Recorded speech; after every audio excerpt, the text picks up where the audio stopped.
ఈరోజు దాదాపుగా అవే అంశాలు మళ్ళీ ఒకసారి పార్లమెంటు నియోజకవర్గాల సమీక్షా సమావేశాలు ఈరోజు ఆదిలాబాద్ పార్లమెంట్ నుంచి ప్రారంభిస్తే దాదాపుగా అదే అంశాలు మళ్ళీ మా పార్టీ నాయకులు కార్యకర్తలు సుదీర్ఘంగా జరిగిన ఈ సమావేశంలో వారు మళ్ళీ ఒకసారి తమ అభిప్రాయాలను నిక్కచ్చిగా కుండబద్దలు పెట్టినట్టుగా నిర్మోహమాటంగా మా అందరి దృష్టికి తీసుకొని రావడం జరిగింది. అందరన్న మాట ఏమంటే గ్రామాల్లో అనుకుంటా ఉన్నారు బీఆర్ఎస్ ఓడిపోతుంది అనుకోలేదు, కేసీఆర్ గారు సీఎంగా దిగిపోతారన్న మాట అసలు అనుకోలేదు, పోతే గీతే మా ఎమ్మెల్యేగా ఓడిపోతారేమో కానీ కేసీఆర్ గారు ముఖ్యమంత్రిగా ఉండరు అని మేము కలలో కూడా అనుకోలేదు అనే మాట, అయ్యో ఇట్టిట్లు జరిగింది అనే ఒక భావన. దాంతోపాటు ప్రతి గ్రామంలో జరుగుతున్న చర్చ, ఈరోజు రాష్ట్రంలోని ప్రతి గ్రామంలో ప్రతి పట్టణంలో జరుగుతున్న చర్చని మా దృష్టికి మళ్ళీ ఒకసారి మా నాయకులు ఇవాళ ఆదిలాబాద్ నియోజకవర్గం నుంచి పార్లమెంట్ నియోజకవర్గం నుంచి వచ్చిన నాయకులు చాలా విషయాలు చెప్పారు. అందులో సరే సహజంగానే గతంలో ప్రభుత్వంలో ఉన్నప్పుడు మేము తీసుకొచ్చిన కొన్ని కార్యక్రమాల్లో పెట్టిన కొన్ని పథకాల్లో ఉండే కొన్ని సవరణలు చేస్తే బాగుండేది, కొన్ని లోటుపాట్లు ఉండే వాటిని కూడా సవరించుంటే బాగుండేది అనే అభిప్రాయాన్ని కూడా చాలా నిక్కచ్చిగా చెప్పడం జరిగింది. దాదాపుగా ఈరోజు మేము 11:30-12 ప్రారంభిస్తే ఇప్పుడు దాదాపుగా 5:30-6 గంటల వరకు మధ్యలో భోజన విరామం ఒక అర్ధగంట 40 నిమిషాలు తీసేస్తే చాలా డీటెయిల్డ్గా సమావేశం జరిగింది. వచ్చిన నాయకులు కూడా చాలా మంది పార్టీ ఆవిర్భావం నుంచి ఉన్న వాళ్ళు, చాలా మంది పెద్దలు చాలా విషయాలు చాలా నిక్కచ్చిగా చెప్పినారు. వారందరికీ కూడా నా ధన్యవాదాలు. ఈరోజు వారు చెప్పిన ప్రతి మాట వారి మాటగా మేము అనుకోవడం లేదు. ఇవాళ వారు చెప్పిన ప్రతి మాట ప్రజల నుండి వస్తున్న ఒక గొంతుగా, ప్రజల వైపు నుండి వస్తున్న ఒక అభిప్రాయంగానే మేము పరిగణిస్తా ఉన్నాం. 10 ఏళ్ల పాలన మీద, జరిగిన అభివృద్ధి మీద ఎవరు కాదనలేని కళ్ళకు కొట్టొచ్చినట్టు కనబడుతున్న వైనాన్ని అందరూ కూడా ప్రస్తావించారు. అన్న అభివృద్ధి విషయంలో ఎలాంటి కంప్లైంట్ లేదు, కరెంటు విషయంలో కంప్లైంట్ లేదు, నీరు విషయంలో కంప్లైంట్ లేదు, తాగునీరు ఇచ్చిన విషయంలో కంప్లైంట్ లేదు, రోడ్లు వేసిన విషయంలో ఎవరు కూడా ఏలెత్తి చూపలేదు, జిల్లాకు మెడికల్ కాలేజ్ పెట్టిన దానిలో కూడా మరి దాని మీద ఎవరో ఏలెత్తి చూపలేదు, ఆసుపత్రులు పెట్టినారు, బాగా చేశారు. ఈ కంప్లైంట్లు ఏమీ లేవు. కానీ కొన్ని విషయాలు, ఎందుకంటే మనం ఓడిపోయింది కూడా కేవలం 1.85% తేడాతోనే ఓడిపోయినాము, ఒక 5 లక్షల ఓట్లతో ఓడిపోయినాము.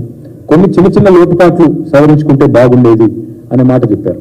అందులో ఉదాహరణకి ఎప్పటికప్పుడు మా మీద జరిగిన దుష్ప్రచారాన్ని సరిగా ఖండించలేదు, పార్టీ నిర్మాణం మీద ఇంకా కొద్దిగా దృష్టి పెట్టింటే బాగుండేది, గత 10 ఏళ్ళు పార్టీ నిర్మాణాన్ని కూడా ఇంకా కొంత సుదృఢం చేసింటే బాగుండేది, కార్యకర్తల్లో ఆ నిస్తేజం ఉండేది కాదు అనే మాట కూడా చాలా నిక్కచ్చిగా చెప్పారు. అవతల వాళ్ళు చెప్పిన అబద్ధాలు, ఇంటికో ఉద్యోగం ఇస్తాము అని మేము అన్నట్టు, అనని మాటను అన్నట్టు, వారు ఉద్యోగం ఇస్తాము ఇంటికో ఉద్యోగం ఇస్తామన్నారు అని చెప్పి వారు చేసిన ప్రచారాన్ని మేము సరైన సమయంలో ఖండించలేదనే మాటను, లేదా భారతదేశంలోనే అత్యధికంగా ప్రభుత్వ ఉద్యోగాల నియామకాలు చేసి కూడా దాన్ని సమర్థవంతంగా చెప్పుకోలేకపోయినాము, సోషల్ మీడియాలో ఇంకా బాగా చెప్పిండాల్సింది అనే మాట కానీ, ఈ ప్రాపగాండా వల్ల కొంత యూత్ ప్రభావితమైంది, దూరమైంది మనకి అనే మాట కానీ, భారతదేశంలోనే అత్యధికంగా ప్రభుత్వ ఉద్యోగులకు జీతాలు ఇచ్చి ఆ విషయాన్ని కూడా వాళ్ళలో రిజిస్టర్ చేయడంలో చిన్న చిన్న లోటుపాట్లు ఉంటే వాటిని కూడా సరిగ్గా మనం అడ్రస్ చేయలేకపోయినామన్న మాటని, ఇంకా తర్వాత సహజంగా ఇంకా కొన్ని ఇతర అంశాలు కూడా పార్టీ సంస్థాగత నిర్మాణం గురించి కూడా వారు చెప్పారు. అయితే వారు చెప్పిన అల్టిమేట్ పాయింట్ ఏమిటి అంటే తెలంగాణలో అభివృద్ధి జరిగింది అనే విషయంలో ఎలాంటి రెండో అభిప్రాయం ప్రజల్లో లేదు, వారి కార్యకర్తలు లేదు. కానీ చిన్న చిన్న లోపాలు సవరించుకుంటే బాగుండేదేమో అనే మాటను వారు చెప్పడం జరిగింది. దాంతోపాటు ఇంకొక మాట కూడా వారు చెప్తున్నారు, ఆల్రెడీ కేసీఆర్ గారు ముఖ్యమంత్రిగా లేరు అనే మాట చాలా మంది ఇవాళ ఇతర పార్టీలకు ఓటేసిన వాళ్ళని కూడా, కాంగ్రెస్ బీజేపీలకు ఓటేసిన వాళ్ళ ప్రజల్లో కూడా ఒక రకమైన దానివల్ల అయ్యో ఇట్లా జరుగుతుంది అనుకోలేదు, మేము మా దగ్గర ఉన్న లోకల్ అభ్యర్థి మీద ఇంకోరి మీద కొంత వ్యతిరేకతతో ఓటేసినాం కానీ కేసీఆర్ గారు ముఖ్యమంత్రిగా లేరు అనే మాటను జీర్ణించుకోలేకపోతున్నారనే మాట కూడా మా నాయకులు కార్యకర్తలు ఈరోజు అందరూ కూడా చెప్పడం జరిగింది. అందువల్లే ఇవాళ ఇంకొక మాట కూడా విశ్లేషించుకున్నాము. బుక్ ఒకటి తెప్పిస్తారు కాంగ్రెస్ గారు. ఇంకొక మాట కూడా ఇక్కడ చెప్పాలా, మేము ఒకవైపేమో మాకు సంబంధించి ఏమేమి చిన్న చిన్న కరెక్షన్స్ చేసుకోవాలి ఆ విషయంలో కూడా మాట్లాడుకున్నాం. దాంతోపాటు మా మీద జరిగిన దుష్ప్రచారం, మా మీద జరిగిన మరి విష ప్రచారం, ప్రాపగాండా, ఫేక్ ప్రాపగాండా ఏదైతే జరిగిందో దాని విషయంలో కూడా చాలా తీవ్రమైన చర్చ జరిగింది. దాంతోపాటు ఇవాళ వచ్చిన ప్రతి కార్యకర్తకి ఈ పుస్తకం కూడా అందజేశాం. కాంగ్రెస్ పార్టీ ఇచ్చింది మొన్న ఎన్నికల్లో 1-2 కాదు, సరిగ్గా 420 వాగ్దానాలు తెలంగాణ ప్రజలకు వాళ్ళు ఇచ్చింది, 420 హామీలు. సో ఇది కూడా ఒక పుస్తక రూపంలో ఎన్ని హామీలు ఇచ్చారు, వాళ్ళు యూత్ డిక్లరేషన్లో ఏం చెప్పారు, ఎస్సీ డిక్లరేషన్లో ఏం చెప్పినారు, ఎస్టీ డిక్లరేషన్లో ఏం చెప్పారు, మహిళా డిక్లరేషన్లో ఏం చెప్పినారు, అవన్నీ కూడా ఈ హామీలన్నింటినీ కూడా ప్రజల దగ్గరికి తీసుకొని పోతాము. 6 గ్యారెంటీలే కాదు, 420 హామీలు ఇచ్చి ఏ రకంగా ప్రజలను మరి ఒక రకమైన వాతావరణ నిర్మాణం చేసి ఒక రకమైన మరి లేని వాతావరణాన్ని కృత్రిమమైన ఒక అనుకూలతను సానుకూలతను సృష్టించుకొని పోయినారో దాన్ని కూడా తప్పకుండా మరి ప్రజల దగ్గరికి తీసుకొని పోవాలి. కాబట్టి ఇది అందరికీ కూడా మా కార్యకర్తలకి ఇది ఇంటింటికి చేరే విధంగా ఈ పుస్తకాన్ని కూడా తీసుకొని పోతాం. అదేవిధంగా మాకు ఇంకా కొన్ని విషయాలు కూడా చెప్పారు.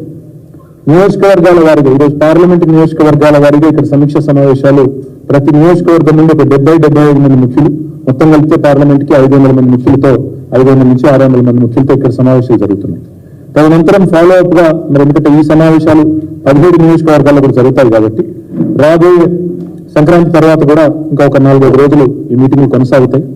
తదనంతరం క్షేత్రస్థాయిలో నియోజకవర్గాల వారీగా కూడా విస్తృత స్థాయి కార్యకర్తల సమావేశాలు కూడా పార్లమెంటు ఎన్నికలకు సంబంధించి సన్నాహక సమావేశాలు కూడా పెట్టుకుంటాం.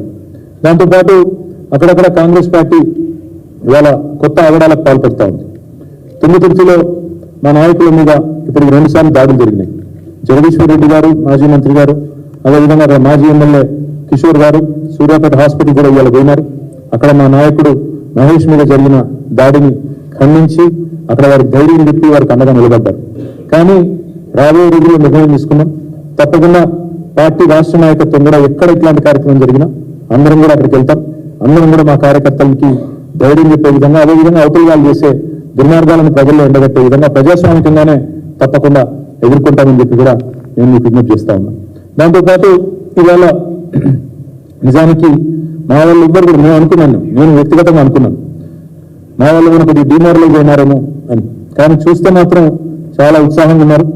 వాళ్ళు చెప్తున్న మాట మాకు తప్పకుండా పార్లమెంట్లో బ్రహ్మాండమైన ఫలితాలు వస్తాయి. ఎందుకంటే స్వల్పమైన మరి తేడా వచ్చింది తప్ప ఏమీ లేదు.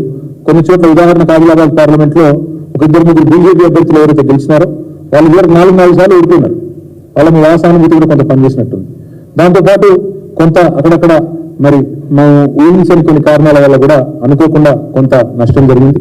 ఆ విషయాన్ని కూడా ఈరోజు మా నాయకులు మా దృష్టికి కూడా తీసుకుని వచ్చినారు. ఆ విషయంలో కూడా తప్పకుండా కొన్ని మార్పులు చేర్పులు కూడా చేసుకుంటాం. అయితే ప్రధానంగా ఇవాళ చర్చించిన మాట ఏంటి అంటే, అంశం ఏంటి అంటే, మొత్తం 5 గంటల 6 గంటల మీటింగ్ లో ప్రధానంగా మేము అందరం కూడా మాట్లాడుకున్నది, నాయకులు అందరం కూడా ఏమంటే, అసలు బీఆర్ఎస్ ఎంపీలను ఎందుకు గెలిపించాలి ప్రజలు, ఏ కారణం చేత బీఆర్ఎస్ ఎంపీలకు ఓటు వేయాలి, ఎందుకు గెలిపించాలి.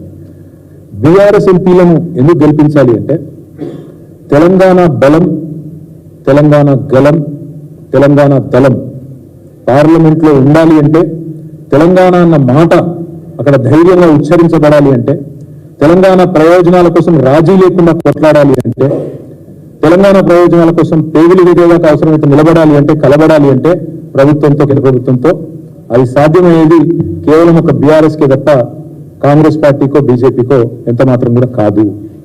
తెలంగాణ ప్రయోజనాలకు శ్రీరామ రక్ష బీఆర్ఎస్, తెలంగాణ ప్రయోజనాలకు ఏకైక ప్రతినిధి బీఆర్ఎస్. ఈ విషయంలో ఎవరికి రెండో అభిప్రాయం కూడా ఉండాల్సిన అవసరం లేదు. ఎందుకంటే గత 10 సంవత్సరాల మా కార్యాచరణ చూస్తే పార్లమెంటులో తెలంగాణ అనే మాట ప్రతిధ్వనించింది ప్రతి సందర్భంలో అంటే దానికి కారణం మా ఎంపీలు, మా బీఆర్ఎస్ నాయకులు.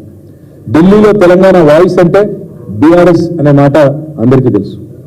ఇవాళ కాంగ్రెస్ కానీ బీజేపీ కానీ మరి అన్ని రాష్ట్రాల్లో ఇది ఒక రాష్ట్రంగా చూస్తాయి, కానీ మాకు ఇది ఎపి సెంటర్. మేము కూడా ఇతర రాష్ట్రాలకు విస్తరించాలనే ఆకాంక్ష ఉన్నప్పటికీ